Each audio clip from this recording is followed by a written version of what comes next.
Hello guys, welcome to Chem Boost again. तो आज हम डिस्कस करने वाले हैं सॉलिड स्टेट का लेक्चर नंबर 7, जिसमें हम बेसिकली कवर करने वाले हैं Hauy's law of rational indices को और देखेंगे वेजिस इंडिसेस और मिलर इंडिसेस को भी। मैं आपको हाईली रिकमेंड करता हूं कि आपको इससे पहले वाला लेक्चर ज़रूर देखना चाहिए, तभी आपको इस लेक्चर का फील आने वाला है। तो चलिए लेक्चर को बिना टाइम वेस्ट किए स्टार्ट करते हैं।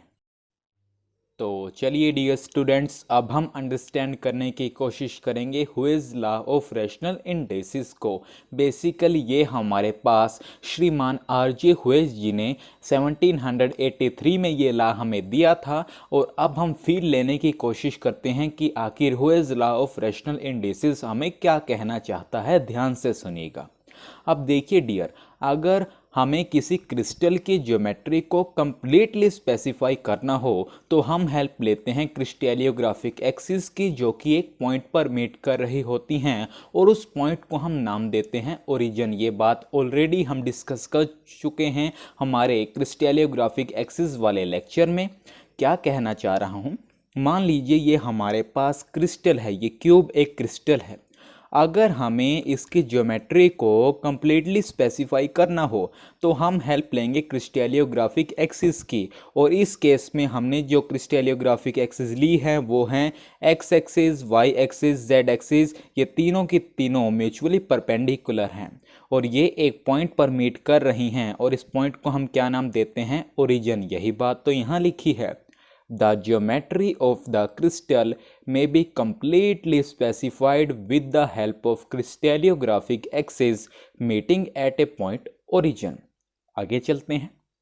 These axes are selected in such a way that all the crystal planes either intercept them at definite distance from the origin or are parallel to the sum of the axes, that is intercept some axis at infinity। अब यहाँ पर word use हो रहा है intercept. हम chemistry में intercept को किस तरीके से देखते हैं, इंटरसेप्ट बेसिकली वो पॉइंट जहाँ पर हमारे पास कोई लाइन या कर्व एक्सिस को कट कर रही हो। एग्जाम्पल के लिए यहाँ देखें, अब ये वो पॉइंट है, अब ये एक्सिस है, मान लीजिए वाई एक्सिस, और ये लाइन एम पॉइंट पर इस एक्सिस को कट कर रहा है, तो हमारे पास ये पॉइंट क्या हो गया, इंटरसेप्ट। और हमारे पास इस एक्सिस पर हमारे पास जो इंटरसेप्ट फॉर्म हुआ है उसे हम बोलेंगे वाई इंटरसेप्ट। सिमिलरली अगर हम इस एक्सिस की बात करें यानी एक्स एक्सिस की, तो हमारे पास ये जो लाइन है ये इस एक्सिस को के पॉइंट पर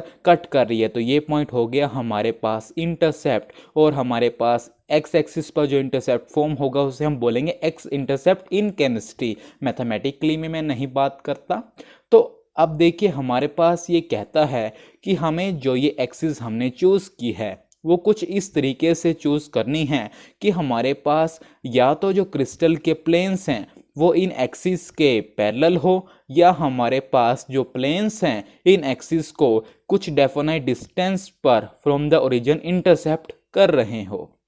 क्या कहना चाह रहा हूँ, अब मान लीजिए हम बात करते हैं एक्स एक्सिस की, और ये हमने एक प्लेन ले लिया एल एम के। तो हमारे पास इस एक्स एक्सिस पर इस प्लेन, इसको भी छोड़िए, के एल एम को भी छोड़िए, हम प्लेन लेते हैं, ये क्यू भी ले लेते हैं। अब एक्स एक्सिस की बात करें तो ये जो फेस है ई एफ जी एच, ये क्रिस्टल का जो फेस है वो इस एक्सिस को मान लीजिए के पॉइंट पर इंटरसेप्ट कर रहा है। तो हमारे पास ये एक डेफिनाइट डिस्टेंस पे इंटरसेप्ट कर रहा है कि नहीं। इसी तरीके से अगर हम इस फेस की बात करें ए बी ई एफ, तो ये जो हमारे पास प्लेन है ये इस जो एक्सिस है जेड एक्सिस को एल पर कट कर रहा है कि नहीं, और यहाँ से एक डेफिनाइट डिस्टेंस होगा ओ एल। ठीक इसी तरीके से ये जो प्लेन है ए बी सी डी वो इस एक्सिस को एम पॉइंट पर इंटरसेप्ट कर रहा है, और हमारे पास ये एक डेफिनाइट डिस्टेंस है ओ एम। तो यही बात यहाँ पर की गई है कि these axis are selected in such a way that all the crystal planes either intercept them at definite distance from the origin, at definite distance from the origin. और are parallel to some of the axis that is intercept some axis at infinity. कि हमारे पास अगर हम बात करें इसी plane की, ले लीजिए ए बी एफ ई। अब ये जो प्लेन है ये एक्स एक्सिस के तो पैरेलल है कि नहीं।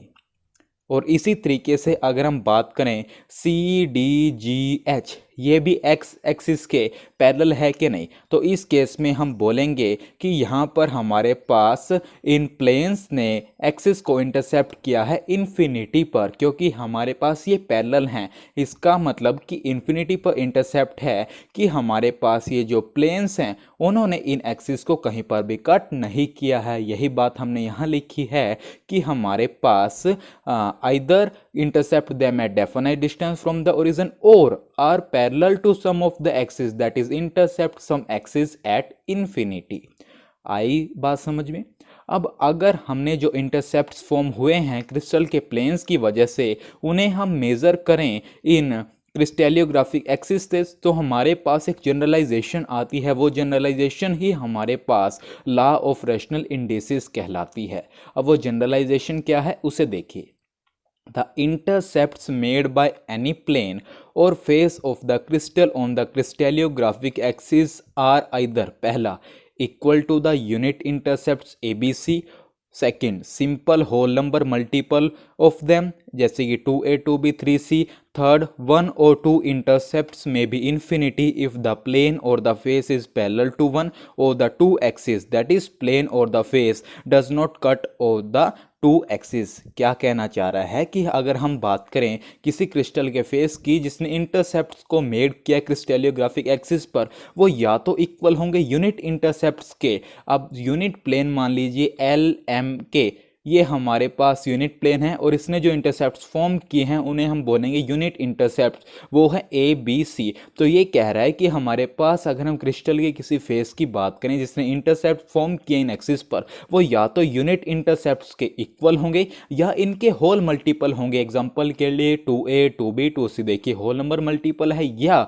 हमारे पास ऐसा हो सकता है एक या दो इंटरसेप्ट इन्फिनिटी हो, और वो कब होगा जब या तो प्लेन या फेस पैरेलल हो एक या दो एक्सिस के। उसका क्या मतलब कि वो प्लेन फेस उन एक्सिस को कट नहीं करता। यही बात हमने यहाँ लिखी है, one or two intercepts may be infinity if the plane or the face is parallel to one or the two axis that is plane or the face does not cut one of the two axis. Example मैं आपको बता चुका हूँ, ये x axis हैं, ये plane a b f e और c d g h इस एक्स एक्सिस के पैरेलल हैं, इस पर कहीं कट भी नहीं कर रहे। यही बात हमने यहाँ लिखी है।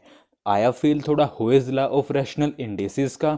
एक बार पूरी स्टोरी को रिपीट कर लेते हैं, बहुत ही ब्यूटीफुल कॉन्सेप्ट है। हम देख रहे हैं Hauy's law of rational indices, जो कि हमारे पास श्रीमान आरजे हुए ने 1783 में दिया था। ये कहता है कि अगर हमें क्रिस्टल की ज्योमेट्री को कम्प्लीटली स्पेसिफाई करना हो तो हम किसकी हेल्प लेते हैं, क्रिस्टेलियोग्राफिक एक्सिस की, जो कि एक पॉइंट पर मीट कर रहे होते हैं, उन्हें हम बोलते हैं ओरिजिन।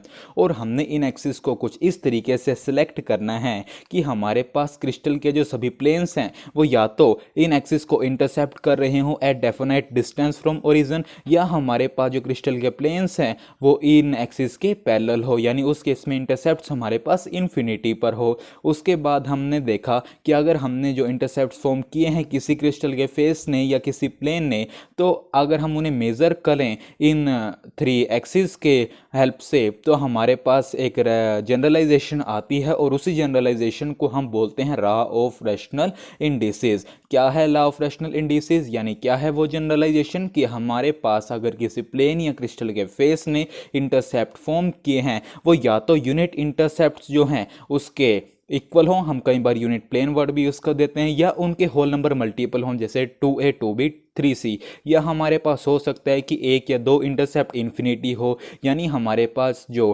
प्लेन है या फेस है वो पैरेलल हो एक या दो एक्सिस के। उसका मतलब क्या है कि वो प्लेन या फेस उन एक्सिस को कट नहीं कर रहा होगा। अब वो एक्सिस एक भी हो सकती हैं और दो भी हो सकती हैं। वही बात हमने आपको यहाँ पर बताने की कोशिश की है। एग्जाम्पल के तौर पर मैंने आपको बता दिया, ये दो पैरेलल फेस एक्स एक्सिस के, ये इस पर कट नहीं कर रहे, यहाँ पर एक एक्सिस की बात हुई है। तो ये था हमारे पास Weiss law of rational indices. तो आप इसे नोट कर लीजिए, फिर हम चलते हैं लेक्चर के नेक्स्ट सेगमेंट की तरफ।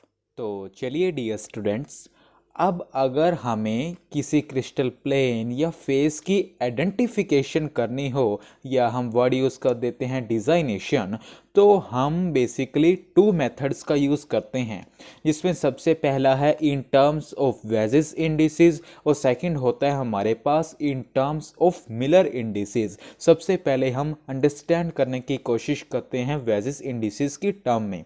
बेसिकली इस मेथड में अगर हमें ओरिएंटेशन बतानी हो किसी प्लेन की, तो हम उसे डिस्क्राइब करते हैं उन इंटरसेप्ट्स की फॉर्म में जो कि वो प्लेन फॉर्म करता है थ्री क्रिस्टेलियोग्राफिक एक्सिस पर। क्या कहना चाह रहा हूँ, अब मान लीजिए हमारे पास ये क्रिस्टल है और हमें इसके इस प्लेन की ओरिएंटेशन को डिस्क्राइब करना हो, तो हम इसको कैसे डिस्क्राइब करेंगे? हम इसे डिस्क्राइब करेंगे इन टर्म्स ऑफ इंटरसेप्ट, जो कि ये प्लेन फॉर्म कर रहा होगा थ्री क्रिस्टेलियोग्राफिक एक्सिस पर। यही बात हमने यहाँ लिखी है।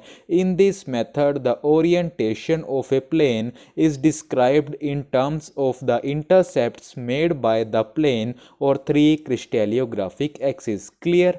अब मान लीजिए ये जो फेस है, इसने जो इंटरसेप्ट्स फॉर्म किए हैं इन क्रिस्टेलियोग्राफिक एक्सिस पर, वो हैं N A, N dash B and N double dash C, और हम फेस को रिप्रेजेंट करते हैं by N, N dash, N N double dash. और हमारे पास जो ये नंबर है ना dear, N, N dash, N double dash, इन्हीं को हम बोलते हैं वेजिस इंडिसेस। यही बात हमने यहाँ लिखी है।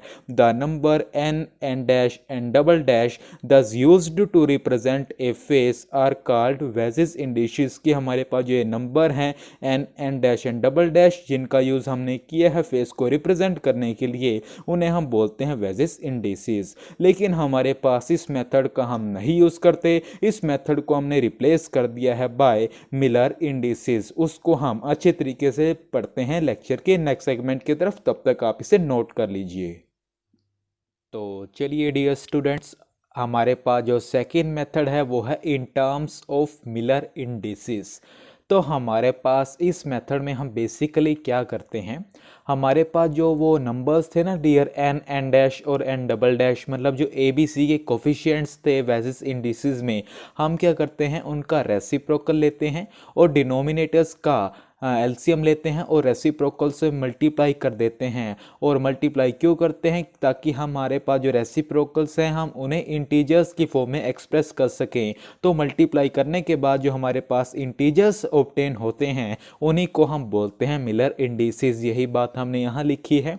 It is more common to take the reciprocals of the number n, n dash, n double dash and then multiply them by the smallest number, that is LCM of denominators, so as to express all the reciprocals as integers. The integers thus obtained are called Miller indices. I think यहाँ तक clear हुआ होगा। आपको मैं example दूंगा, बिल्कुल picture clear हो जाने वाली है, कोई चिंता की बात नहीं। अब अगर हमें कोई बोले कि मिलर इंडिसेस को डिफाइन करो, अब हमारे पास हम डिफाइन करते हैं मिलर इंडिसेस को। आइए देखते हैं। Miller indices of a plane or a face may be defined as the reciprocals of the coefficients of the intercepts expressed as integers। कि हमारे पास अगर मान लीजिए ये प्लेन है और ये फेस है, इसने जो इंटरसेप्ट्स बनाए हैं क्रिस्टेलियोग्राफिक एक्सिस पर, उसके कोफिशिएंट्स का रेसिप्रोकल लेते हैं और उसको एक्सप्रेस करते हैं इंटीजर्स में। एक और तरीके से हम डिफाइन करते हैं, क्या है आइए देखते हैं। The Miller indices may be defined as the integer which give the ratio of the intercepts of the unit plane to those of the given plane or face। कि हमारे पास यूनिट प्लेन ने जो हमारे पास इंटरसेप्ट्स बनाए हैं इन क्रिस्टेलियोग्राफिक axis पर, और उसके साथ हम रेशियो लेते हैं जो एक प्लेन या फेस ने बनाए हैं, यानी जो इंटरसेप्ट प्लेन और यानी हमारे पास एक तो यूनिट प्लेन ने जो इंटरसेप्ट्स बनाए हैं इन क्रिस्टेलियोग्राफिक एक्सिस पर, के एल एम यूनिट प्लेन है, और हमारे पास जो इंटरसेप्ट बनाए हैं फेस ने, मान लीजिए इस फेस ने इन क्रिस्टेलियोग्राफिक एक्सिस पर, तो उनका जब रेशियो लेते हैं यानी ए upon N A ratio B upon N dash B ratio C upon N double dash सी, तो हमारे पास मिलर इंडिसेस हमें मिलते हैं। तो ये तो हमारे पास उनको डिफाइन करने के तरीके थे। अब हमें एक एग्जाम्पल लेते हैं। अब हमें कहा गया है कि कि इंटरसेप्ट जो मेड किए हैं फेस ने वो हैं 2A 2B 3C। तो अब इन्हें रिप्रेजेंट करो वेजिस इंडिसेस की टर्म में, पहला, सेकंड मिलर इंडिसेस की टर्म में। तो वेजिस इंडिसेस की टर्म में मैंने आपको बताया ये कोफिशिएंट ही हमारे पास जिसे हम रिप्रेजेंट करते हैं फेस को, वही वेजिस इंडिसेस होते हैं। तो हमारे पास यहाँ पर वो क्या हो जाएंगे, 2 2 एंड 3। तो ये तो हमारे पास हो गए वेजिस इंडिसेस। मिलर इंडिसेस का क्या करते हैं, सबसे पहले हम इनका लेते हैं रेसिप्रोकल, यानी 1/2 1/2 एंड 1/3। अब रेसिप्रोकल्स आ गए, अब हम इनका लेते हैं एलसीएम। इनका एलसीएम क्या आएगा हमारे पास 6। तो हम मल्टीप्लाई कर देते हैं रेसिप्रोकल्स को उसके साथ, यानी 6 के साथ। तो हमारे पास क्या हो जाएगा, इसका अलग से स्टेप है।